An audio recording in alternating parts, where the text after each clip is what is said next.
आज मीडिया में रिपोर्ट आया है, एक एसआईटी बनी थी, इस एसआईटी ने रिपोर्ट दिया है। उस रिपोर्ट में सबूतों के साथ बहुत स्पष्टता से आया है कि जिस समय महाविकास आघाड़ी की सरकार थी उस समय किस प्रकार से मुझे केसेस में फंसाने के लिए प्रयास किए गए।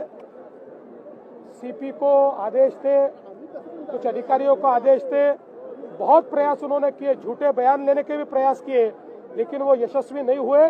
लेकिन आज उसका पर्दाफाश हो गया है।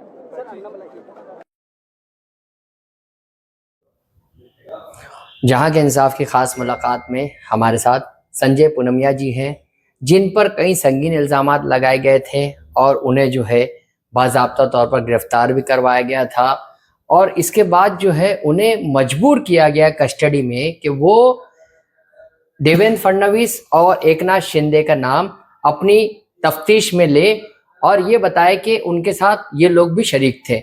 यूएलसी घोटाले के मामले में डीजीपी रश्मि शुक्ला ने एक रिपोर्ट पेश की है जिसमें बताया गया कि किस तरीके से देवेंद्र फडणवीस और एकनाथ शिंदे को फंसाने की कोशिश की गई थी और इनके ऑडियो टेप का भी उसमें तस्करा किया गया है।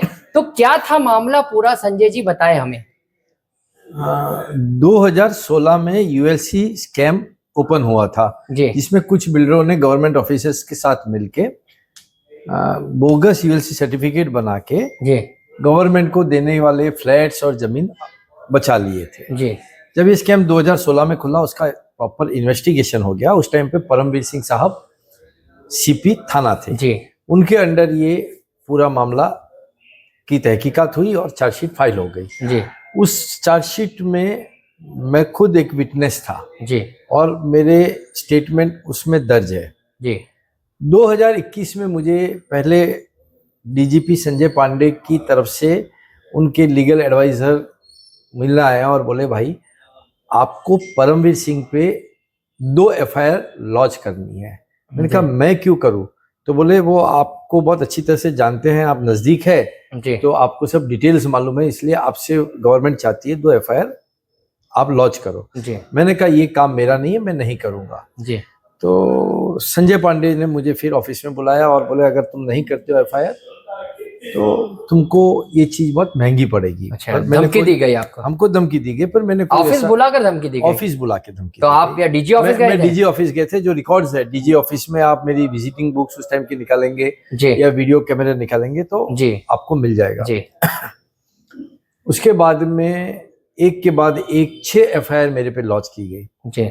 सबसे पहली FIR marine drive police station में लॉन्च की गई जिसमें ये कहा गया कि मैंने परमवीर सिंह के साथ मिलके मेरे पार्टनर का 15 करोड़ रुपए का एक्सटॉर्शन किया। जबकि मामला ये था कि अप्रैल 2021 में मैंने और मेरे पार्टनर ने सेटलमेंट किया। मैंने मेरे पार्टनर को जो क्रिमिनल था उससे डर के उसको 80 करोड़ रुपए की प्रॉपर्टी दे दी और उसके सामने 3 साल बाद का ड्यू डेट का 15 करोड़ का चेक लिया। और ये सब हाईकोर्ट के सामने हुआ। उस चीज को जो 3 साल बाद मुझे 15 करोड़ रुपया मिलने वाला है उसको एक्सटॉर्शन बताया गया कि ये 15 करोड़ एक्सटॉर्शन का है। मुझे रातों रात उठा लिया गया।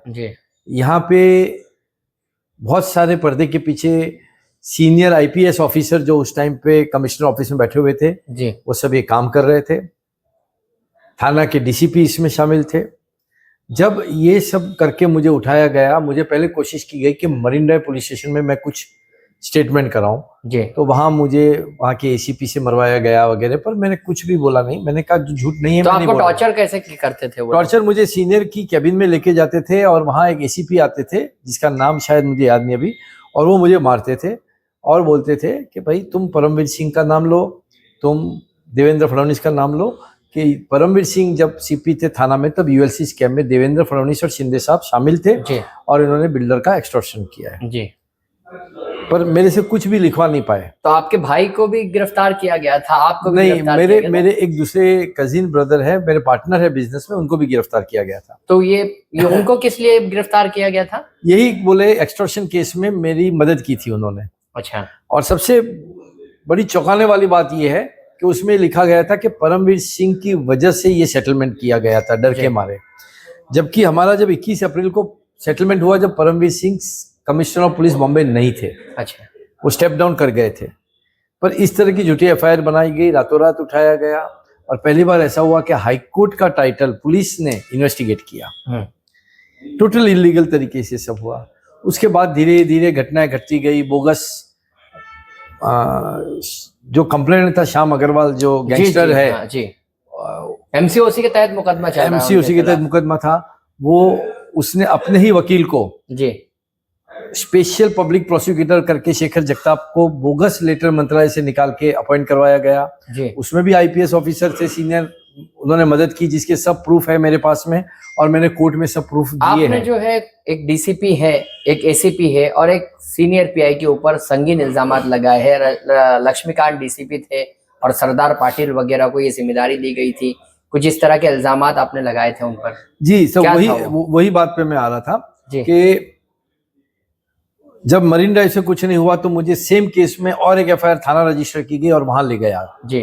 वहां मुझे अरेस्ट करके जब लेके गए तो लक्ष्मीकांत पाटिल और सरदार पाटिल का जुरिडिक्शन नहीं था जी। फिर भी वो मेरे को जहाँ गिरफ्तार किए थे वहां आए और वहां उन्होंने बहुत मारा मुझे जी। मतलब किसी इंसान को, क्या जानवर को भी हम नहीं मारते, इतना मुझे मारा जी। मैं 6 महीना हॉस्पिटलाइज होना पड़ा, मुझे ऑपरेशंस कराने पड़े और वो एक ही कह रहे थे कि 2 चीज का स्टेटमेंट आप ओरली रिकॉर्ड करो। कोई मशीन लेके आए थे जी। और इसमें ये कहो कि यूएलसी स्कैम में बिल्डरों को इन्वॉल्व करके उस समय के सीएम देवेंद्र फडणवीस जी और एकनाथ शिंदे जी ने एक्सटॉर्शन किया है 100-200 करोड़ रुपए का जी। और उनकी ये जगह पे प्रॉपर्टी एक लिस्ट मेरे हाथ में थमाई गई कि ये प्रॉपर्टी भी लिखो जी। मैंने कहा इस बारे में मैं कुछ जानता नहीं और मैं बिल्कुल भी कुछ लिखूंगा नहीं जी। तो बहुत ज्यादा प्रताड़ित किया गया पर मैंने लिखा नहीं जी। जब इस सब तकलीफों से मैं बाहर आया, मैं हॉस्पिटल में रहा 6 महीना सैफी जी। उसके बाद मैं ठीक होके बाहर आया तो मैंने आरटीआई में एक के बाद एक सब रिकॉर्ड्स निकालने शुरू किए। आपने संजय पांडे के खिलाफ भी एक एफआईआर करवाई है। हाँ, जब रिकॉर्ड निकाला तो मुझे मालूम पड़ा कि किस तरह से इन्होंने बोगस इन्वेस्टिगेशन किया। 2016 की यूएलसी का जो क्लोज हो चुका था 2021 में कोर्ट को मिसगाइड करके कि हमको फर्दर इन्वेस्टिगेशन करना है, बोगस कंप्लेनेंट राजू शाह को खड़ा करके कोर्ट से फर्दर इन्वेस्टिगेशन की परमिशन लेके री इन्वेस्टिगेशन किया जो कायदे में परमिसेबल नहीं है। जिस तरह से आपने एफआईआर दर्ज करवाई संजय पांडे पर, तो क्या पूरा मामला था वो एफआईआर का और उस पर क्या इसी मामला था कि इस तरह से री इन्वेस्टिगेशन इलीगली करके उन्होंने मेरे पे देवेंद्र फडणवीस साहब और शिंदे साहब को इन्वॉल्व करने का पूरा प्रेशर बनाया। तो ये इलीगल एफआईआर जो हुई है उसका इन्वेस्टिगेशन किया जाए। तो एक्सटॉर्शन की एफआईआर मैंने करवाई। अब जब एक्सटॉर्शन की एफआईआर कराई तो सरदार पाटिल मुझे कांटेक्ट करने लगे कि संजय जी ये सब वापस खींच लो और हमने जो आपसे पैसे खाए हैं वो भी हम देने को तैयार है, वापस खींच लो। तो मैंने कहा ठीक है आप ऑफिस में आ जाइए और मैंने गवर्नमेंट ऑफिसर थे घेवारे साहब, उनको भी बुलाया। हम तीनों ने मिलकर एक स्टिंग ऑपरेशन किया। हमने बोला हमको पैसा जो हमसे गया है वापस नहीं चाहिए, आपकी किस्मत का था, आप ले जाइए, बट बताइए कि हमको टारगेट क्यों किया गया। तो उन्होंने बहुत स्पष्ट कैमरे के सामने बोला, जो रिकॉर्ड हो रहा था, कि टारगेट आप लोग नहीं थे, गवर्नमेंट को और लक्ष्मीकांत पाटिल जी को और बाकी लोगों को और बाकी सीनियर आईपीएस ऑफिसरों को टारगेट थे देवेंद्र फडणवीस और एकनाथ शिंदे और परमवीर सिंह। और इसीलिए ये पूरा रचा गया और आप टूट नहीं रहे थे, इसलिए एक के बाद एक आप पे एफआईआर करिए। अब ये ऑन रिकॉर्ड जब इन्होंने बोला तो वो पेन ड्राइव मैंने जाके हाईकोर्ट में दे दी कि ये सिचुएशन है। और फिर उसके बाद में धीरे से वहां से एसआईटी बनी, एसआईटी ने टोटल इन्वेस्टिगेशन किया। मेरी पेन ड्राइव की फॉरेंसिक इन्वेस्टिगेशन हुई जिसमें सब जेन्युइन पाया गया और उसके बाद में उनकी लॉग बुक, उनके तरीके, ये सब चीजें सामने आई कि भाई ये पूरे इन्वॉल्व थे। और ये पूरा मामला यहाँ से फिर एसआईटी ने रिपोर्ट दी है डीजी को और डीजी ने रिपोर्ट दी है गवर्नमेंट को। डीजीपी रश्मि शुक्ला ने जो रिपोर्ट दी है उसके बाद जो है आपको इंसाफ मिला है, और इस बारे में आपका क्या कहना है? मुझे इंसाफ तो मिला है पर आधा इंसाफ मिला है, क्योंकि ये 3 लोग जो सामने आए हैं और जिनका नाम सामने आए हैं, इसके अलावा मंत्रालय के ऑफिसर, सीपी ऑफिस में बैठे हुए सीनियर आईपीएस ऑफिसर और बाकी की जुडिशरी से जुड़े हुए लोग ये बिल्कुल बच के निकल रहे हैं।